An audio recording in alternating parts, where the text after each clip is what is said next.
সগাত এ মোদি, যেটা ঈদ উপলক্ষে মোদির দিক থেকে মুসলিম সম্প্রদায়ের লোকের জন্য গিফট দেওয়া হবে গোটা দেশ জুড়ে।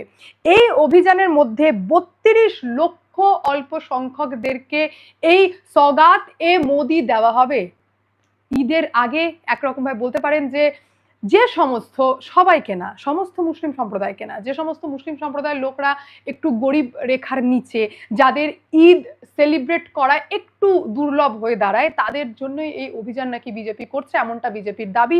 যে সগাত এ মোদি, যার মাধ্যমে একটা মেসেজ দেওয়ার চেষ্টা করা হচ্ছে যে বিজেপি নাকি মুসলিম বিরোধী নয়। যেখানে অলরেডি ৩২,০০০ বিজেপির পদাধিকারিককে নির্দেশ দেওয়া হয়ে গেছে যে ৩২,০০০ মসজিদের সাথে যোগাযোগ করতে, যেখানে একটা বিজেপির পদাধিকারিক ১০০টা মুসলিম সম্প্রদায়ের পরিবারকে যুক্ত করবে এবং তাদের কাছে পৌঁছে মোদির বার্তা দেবে। তার পাশাপাশি সগাত এ মোদি